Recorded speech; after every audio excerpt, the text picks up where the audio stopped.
बिस्मिल्लाहिर्रहमानिर्रहीम अस्सलाम वालेकुम। लास्ट टाइम हमने जो पढ़ा था वो था रेस्टिंग मेम्ब्रेन पोटेंशियल। जब हमारी न्यूरॉन जो था वो रेस्ट की हालत में था तो उसकी हालत क्या थी। हमने ये देखा था कि अंदर नेगेटिव ज़्यादा चार्ज होंगे, बाहर पॉजिटिव ज़्यादा होंगे, कुछ लीकी चैनल होंगे जो कि आयंस की मूवमेंट कराएंगे। रेस्ट की हालत में ये जो वोल्टेज गेटेड चैनल हैं ये हमेशा क्लोज रहेंगे और ये जो है एटीपीएज एंजाइम ये 3 सोडियम को उठा के बाहर फेंकेगा, जो कि 2 पोटाशियम को उठा के अंदर फेंकेगा। इसका मेन जो फंक्शन होगा वो होगा कि इक्विलिब्रियम कैम ना हो। ये तो हमने देख लिया। और इसका अंदर का जो चार्जेस होगा वो होगा -70 मिली वोल्ट। और यहाँ जो चार्जेस हैं ये एक एक पोल पे मौजूद हैं, यानी एक तरफ पॉजिटिव है एक तरफ नेगेटिव हैं, तो इसे हम पोलराइज्ड फॉर्म कहते हैं। ये हमने लास्ट टाइम पढ़ा था। आज का जो हमारा लेक्चर है वो है एक्टिव मेम्ब्रेन पोटेंशियल। यानी यहाँ तो था कि कोई कोई नहीं आई नर इम्पल्स। अब जब नर इम्पल्स पीछे से आती है तब क्या होगा। अब नर इम्पल्स आ गई, उसने सबसे पहले आके ये जो एटीपीएज एंजाइम है इसे आके डीएक्टिवेट करेगा, इसे आके बंद कर देगा। जब इसे डीएक्टिवेट करेगा तो सोडियम चार्जेस ये तो अंदर आ रहे हैं, सोडियम चार्जेस अंदर आते रहेंगे। इसी के साथ ही अंदर इतनी ज़्यादा सोडियम की कंसंट्रेशन हो जाएगी जो कि ओपन कर देगी ये जो सोडियम गेटेड चैनल हैं। हमने लास्ट लेक्चर में ये देखा था कि ये जो चैनल हैं ये हमेशा पहले बंद रहेंगे, उस वक्त ओपन होंगे कोई भी स्पेसिफिक कंसंट्रेशन जब होगी। अब अंदर सोडियम ज़्यादा चार्जेस हो गए, क्यों? क्योंकि ये जो रेगुलेट कर रहा था वो बंद हो गया है। ये क्यों बंद हुआ है? पीछे से इम्पल्स आई है। जब इम्पल्स अंदर आई है, सोडियम चार्जेस अंदर ज़्यादा हुए हैं, इन्होंने ओपन कर दिया है सोडियम गेटेड चैनल को। सोडियम गेटेड चैनल के ओपन होने से मज़ीद सोडियम अंदर आ रही है। पहले जो था वोल्टेज रेस्ट की हालत में वो था -70 मिली वोल्ट, जबकि अब जो है वोल्टेज अंदर ज़्यादा पॉजिटिव चार्ज आने से +30 मिली वोल्ट, या फिर किन्हीं बहुत सी बुक्स में लिखा हुआ है +20 मिली वोल्ट। +30 या +20 इनमें से एक वैल्यू है एक्टिव पोटेंशियल की। यानी इस अंदर पॉजिटिव चार्ज आने से इसका जो पोटेंशियल है वो -70 से गिर के कितना आ गया है, +20 मिली वोल्ट। अब लास्ट टाइम जो हमने देखा था अंदर नेगेटिव चार्ज ज़्यादा होंगे, जबकि यहाँ पे अंदर सोडियम चार्ज के आने की वजह से अंदर पॉजिटिव हो गए, बाहर जो है वो नेगेटिव हो गए।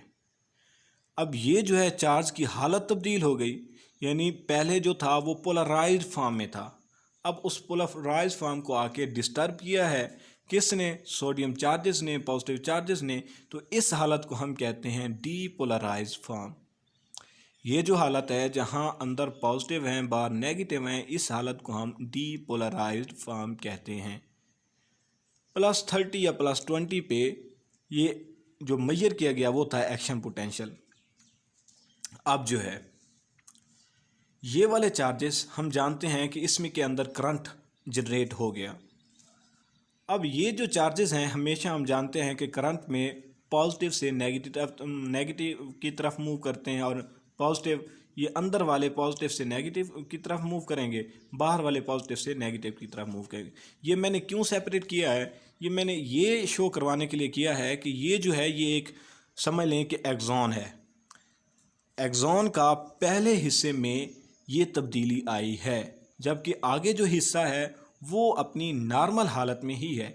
यानी इसके अंदर ये जो एटीपीएज एंजाइम है ये डीएक्टिवेट नहीं हुआ, इसके पास नर्व इम्पल्स है, उसने इसे आके डीएक्टिवेट कर दिया।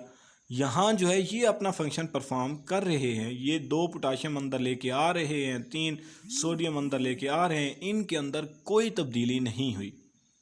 जबकि तब्दीली कहाँ हुई? जहाँ पे नर्व इम्पल्स पहुँची है। इसकी मैं यहाँ से समझाता हूँ आपको कि लास्ट टाइम जो हमने एक्सॉन वाला पढ़ा है वो था कि एक्सॉन वाला हमने जो दरमियान में वो देखी थी एक्सॉन की लेयर, उसके कुछ हिस्सा में नर्व इम्पल्स आई, जनरेट हुई, उसने इनको चार्जेस को तब्दील किया, करंट प्रोड्यूस किया, जबकि अगला हिस्सा जो है वो अपनी नॉर्मल हालत में ही रहेगा, उससे अभी कोई फ़र्क नहीं पड़ा। अब जब इसका +30 वोल्टेज मिली वोल्ट होगा तो पोटेंशियल, तो ये एज आ स्टिमुलस काम करेगा अगले हिस्से के लिए, यानी अगले हिस्से में ये तब्दीली पैदा करेगा। अब +30 मिली वोल्ट ये अगले हिस्से में तब्दीली पैदा करेगा।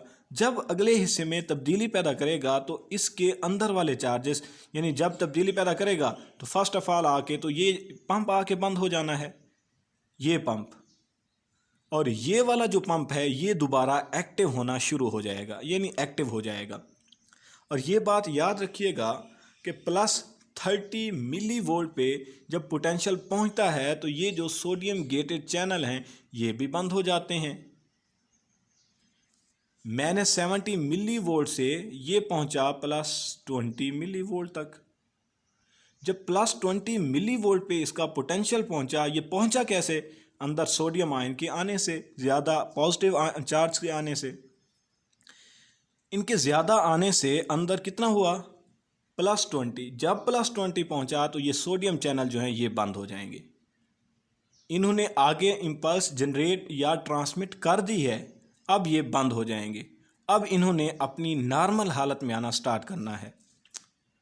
अब देखिएगा कि यहाँ पे पोटाशियम जो पंप हैं, पोटाशियम गेटेड चैनल जो हैं ये ओपन हो जाएंगे, ये पोटाशियम को बाहर फेंकना शुरू कर देंगे, अपनी नॉर्मल हालत में आना स्टार्ट कर देंगे। अब नॉर्मल हालत में आना स्टार्ट शुरू हो गए हैं।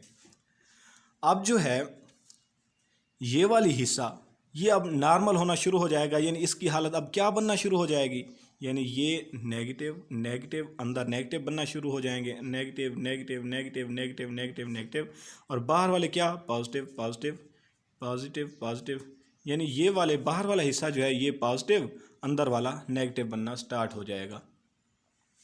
अब आगे देखें, अब इसने आगे करंट जो है प्रोड्यूस किया है। जब करंट आगे प्रोड्यूस हुआ अगले हिस्से में, उसने आके सोडियम पोटाशियम पंप जो है उसको बंद कर दिया, जबकि बाकी जो सोडियम हैं वो आ रहे हैं। यहाँ सोडियम गेटेड ये वाले चैनल जो हैं ये यहाँ भी ओपन हो जाएंगे, अंदर दोबारा यही वाला प्रोसेस जो है वो रिपीट होगा। अब अंदर यहाँ जो है यहाँ चार्जेस तब्दील हो जाएंगे, अंदर पॉजिटिव ज़्यादा आ जाएंगे, बाहर जो है वो नेगेटिव हो जाएंगे। यहाँ तक समझ आ गई। अब ये नेगेटिव स्टार्ट होना शुरू हो गए हैं, यानी अपनी असल हालत में आना शुरू हो गए हैं, रेस्ट की हालत में। उस वक्त क्या था पोटेंशियल? -70 milli volt. अब ये आते आते आते आते नेगेटिव इतना हो जाएगा कि -70 मिली वोल्ट तक हो जाएगा। पोटाशियम गेटेड चैनल ये अभी ओपन हैं, लेकिन प्रॉब्लम ये होता है बाज़ात कि -70 मिली वोल्ट पे ये पोटाशियम गेटेड चैनल जो हैं, चाहिए तो ये था कि नॉर्मल हालत में हमने कहा था कि ये दो चैनल हैं पोटाशियम और सोडियम के, रेस्ट की हालत में ये बंद होते हैं। अब जब यहाँ -70 मिली वोल्ट इन्होंने अटेन कर लिया पोटेंशियल, तो इनको बंद हो जाना चाहिए, लेकिन इनकी ये आप खसूसियत समझ लें या खामी समझ लें, ये ना ज़्यादा जल्दी ओपन होते हैं और ना ज़्यादा जल्दी क्लोज़ होते हैं। अब -70 पे पहुंच गया इसका पोटेंशियल, अब चाहिए तो ये कि इनको क्लोज़ हो जाना चाहिए, नहीं, बाज़ हालतों में ये पोटाशियम जो चैनल हैं ये क्लोज़ नहीं होते, ये बाहर फेंकते रहते हैं पोटाशियम आयंस को, फेंकते फेंकते ये पहुंच जाते हैं -90 मिली वोल्ट तक, -90 मिली वोल्ट तक ये पहुंचते हैं। और जब -90 मिली वोल्ट तक ये पहुंचते हैं तो इस हालत को हम कहते हैं हाइपर पोलराइजेशन।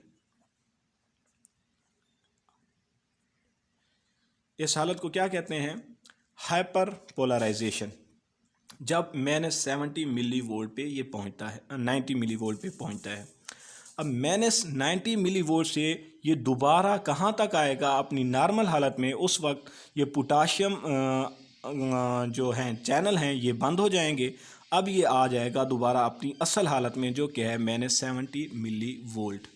अब -70 मिली वोल्ट पे आके ये रेस्टिंग की हालत में होगा, जबकि जो पोटेंशियल है वो अगले हिस्से में जनरेट हो चुका होगा। पोटेंशियल जो है वो अगले हिस्से में क्या हो चुका होगा? जनरेट हो चुका होगा। पिछला जो है वो अपनी नॉर्मल हालत में आना शुरू हो जाएगा। अब इसकी थोड़ी समरी बता दूं आपको। जब नर्व इम्पल्स आया, उसने आके इसको डीएक्टिवेट किया, सोडियम पोटाशियम पंप को।